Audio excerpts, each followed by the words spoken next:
Friend, સ્વાગત છે તમારું મારી ગુજરાતી રસોઈ ટિપ્સ ચેનલમાં। તો આજે આપણે બનાવીશું ઇન્સ્ટન્ટ બની જાય તેવો ઘઉંના લોટનો હેલ્ધી નાસ્તો।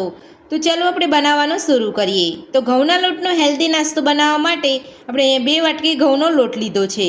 તો સૌથી પહેલાં આપણે એ 2 વાટકી ઘઉંના લોટને એક વાસણની અંદર લઈ અને નાસ્તાનો લોટ બાંધી લઈશું। તો હવે આપણે તેની અંદર 2 ચમચી તેલ ઉમેરીશું, સાથે જ નાની અડધી ચમચી મીઠું ઉમેરીશું। હવે આપણે બધું સરસ મિક્સ કરી લઈશું અને રેગ્યુલર આપણે જે રીતે લોટ બાંધતા હોય તે રીતે આપણે લોટ બાંધી લઈશું। તો થોડું પાણી ઉમેરતા જઈ અને આપણે લોટ બાંધી લઈશું। તો થોડું પાણી ઉમેરતા જઈ અને આપણે અહીંયા લોટ બાંધી લીધો છે। તો આ રીતનો તમારે અહીંયા લોટ બાંધવાનો છે। તો વધારે પડતો તમારે અહીંયા ઢીલો નથી બાંધવાનો, આ રીતનો મીડિયમ લોટ બાંધવાનો છે। જો તમારો લોટ અહીંયા ઢીલો થઈ જાય તો તમારે થોડો લોટ ઉમેરી અને ફરીથી તમારે અહીંયા મસળી લેવાનો છે।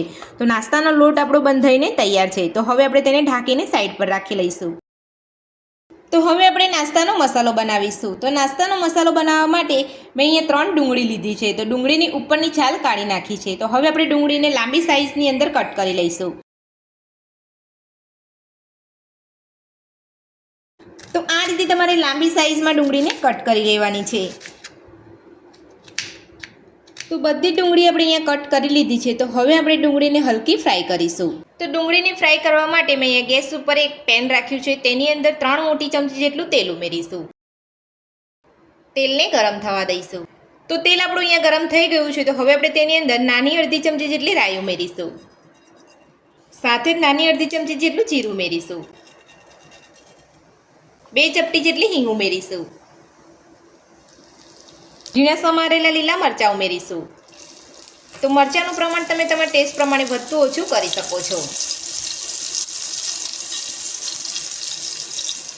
તો બધો જ વઘાર આપણો અહીંયા સરસ થઈ ગયો છે। તો હવે આપણે તેની અંદર કટ કરેલી ડુંગળી ઉમેરીશું, ડુંગળીને સાતળી લઈશું। તો આ રીતે બધું જ મિક્સ કરતા જઈ અને ડુંગળીને સરસ રીતે આપણે અહીંયા સાતળી લેવાની છે। તો આપણે અહીંયા ડુંગળી હલકી ફ્રાય થઈ ગઈ છે। તો આ રીતની તમારે અહીંયા હલકી ફ્રાય કરવાની છે, પૂરેપૂરી તમારે અહીંયા ડુંગળીને ફ્રાય નથી કરવાની। તો હવે આપણે તેની અંદર 1 વાટકી જેટલું બેસન ઉમેરીશું। તો તમારે અહીંયા થોડું બેસન ઉમેરતા જઈ અને બધું સરસ મિક્સ કરી લેવાનું છે।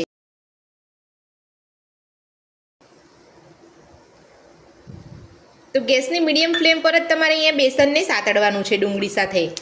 ગેસની ફૂલ ફ્લેમ પર તમારે અહીંયા બેસન નથી સાતળવાનું। જો તમે અહીંયા ગેસની ફૂલ ફ્લેમ કરી દેશો તો તમારું બેસન અહીંયા બળી જશે અને તમારો નાસ્તાનો સ્વાદ સારો નહીં લાગે। તો હવે આપણે બધું જ મીડિયમ ગેસ ઉપર સરસ સાતળી લઈશું।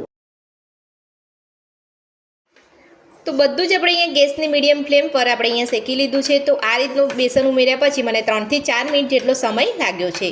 તો હવે આપણે તેની અંદર બાકી રહેલા મસાલા ઉમેરીશું। સૌથી પહેલાં નાની અડધી ચમચી જેટલો હળદર પાવડર ઉમેરીશું, નાની અડધી ચમચી જેટલું કાશ્મીરી લાલ મરચું ઉમેરીશું, નાની અડધી ચમચી જેટલું ધાણા જીરું પાવડર ઉમેરીશું। મેં અહીંયા ગરમ મસાલાનો ઉપયોગ નથી કરી રહી। જો તમે અહીંયા વધારે તીખું ખાતા હોય તો તમે ગરમ મસાલાનો ઉપયોગ કરી શકો છો। નાની અડધી ચમચી જેટલો આમચૂર પાવડર ઉમેરીશું, સ્વાદ પ્રમાણે મીઠું ઉમેરીશું। બધું જ સરસ મિક્સ કરી લઈશું। તો બધા જ મસાલા ઉમેરીને આપણે અહીંયા બધું સરસ મિક્સ કરી લીધું છે। તો હવે આપણે તેની અંદર ઝીણા સમારેલા લીલા ધાણા ઉમેરીશું। તો ઘઉંના લોટના નવા નાસ્તાનો મસાલો બનીને આપણો તૈયાર છે। તો હવે આપણે ગેસની ફ્લેમ બંધ કરી લઈશું। બધું જ આપણે અહીંયા સરસ મિક્સ કરી લીધું છે અને ગેસની ફ્લેમ પણ આપણે અહીંયા બંધ કરી દીધી છે। તો હવે આપણે મસાલાને ઠંડો થવા દઈશું। તો હવે આપણે ઘઉંના લોટને ચેક કરી લઈશું। તો લોટ આપણો એકદમ સરસ રીતે અહીંયા સેટ થઈ ગયો છે। તો હવે આપણે લોટની અંદરથી એક લુઓ લઈ અને નાસ્તા માટેની રોટલી બનાવી લઈશું। તો આ રીતનો તમારે અહીંયા જે રેગ્યુલર આપણે રોટલી બનાવતા હોય તેના કરતાં થોડો મોટો લુઓ લેવાનો છે। તો હવે આપણે અહીંયા ચોપિંગ બોર્ડ ઉપર જ મોટી રોટલી વણી લઈશું। તો કોરો લોટ ભભરાવીને આપણે અહીંયા રોટલી વણી લઈશું। તો આ રીતનો તમારે અહીંયા થોડો લોટ ભભરાવતા જઈ અને રોટલી વણી લેવાની છે।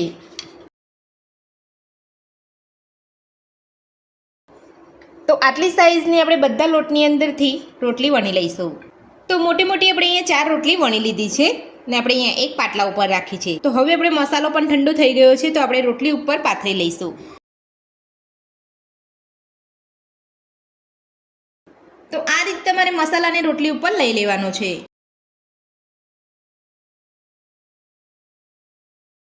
મસાલો ઠંડો થાય ત્યાર પછી તમારે લેવાનો છે. તો બધો જ મસાલો આપણે અહીંયા રોટલી ઉપર ફેલાવી લઈશું. તો તમારે અહીંયા કિનારી થોડી છોડી દેવાની છે અને ત્યારબાદ તમારે અહીંયા મસાલો પાથરી લેવાનો છે. તો એક રોટલી ઉપર આપણે અહીંયા મસાલો પાથરી લીધો છે. તો હવે આપણે તેની ઉપર બીજી રોટલી લઈને કવર કરી લઈશું અને બધી કિનારી બાજુથી આપણે અહીંયા દબાવી દઈશું.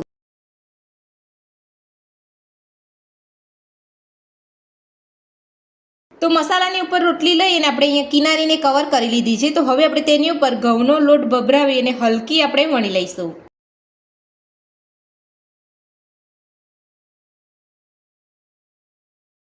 તો આપણે અહીંયા હલકા હાથે રોટલીને વણવાની છે ને વધારે જોર કરીને આપણે રોટલીને નથી વણવાની.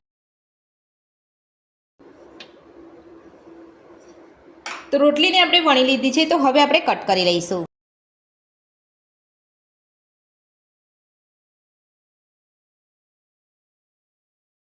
તો રોટલીને આપણે અહીંયા કટ કરી લીધી છે. તો હવે આપણે અહીંયા એક છેડો લઈ અને આ રીતે વાળી લઈશું.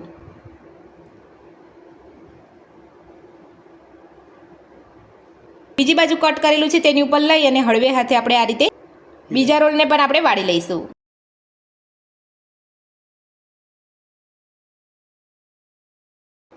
હવે આપણે બીજા હાથથી અહીંયા પ્રેસ કરી લઈશું. જે કિનારી છે તેને આ રીતે દબાવી લઈશું.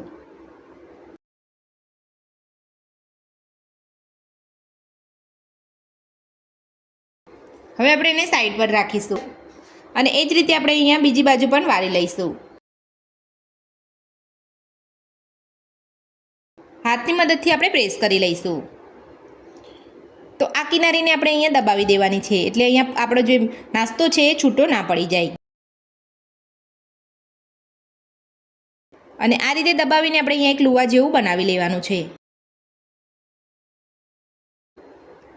તો હવે આપણે હળવા હાથે વણી લઈશું. તો મસાલાવાળો લુવો આપણે અહીંયા લઈ લીધો છે. તો હવે આપણે તેની ઉપર થોડો કોરો લોટ ભભરાવી અને હલકા હાથે વણી લઈશું.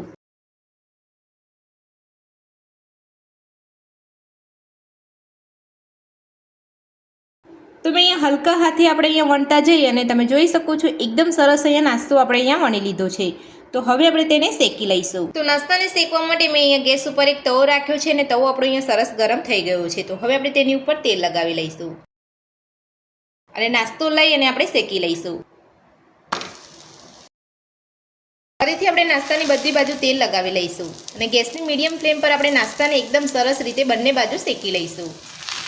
તો હવે આપણે નાસ્તાને પલટાવી લઈશું. તો તમે જોઈ શકો છો એક બાજુ આપણો નાસ્તો સરસ શેકાઈ ગયો છે. તો એ જ રીતે પલટાવ્યા પછી બીજી બાજુ પણ તેલ લગાવી લઈશું. થોડું ઉપર તેલ લગાવી લઈશું.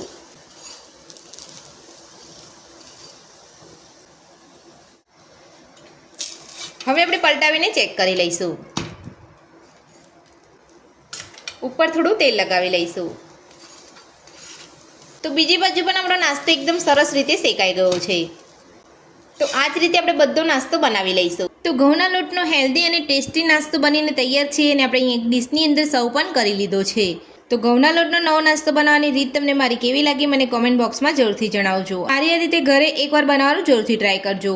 આજની રેસીપી પસંદ આવી તો વિડીયોને લાઇક કરજો, ચેનલને સબસ્ક્રાઇબ કરજો, તમારા મિત્રોને જરૂરથી શેર કરજો. Thank you.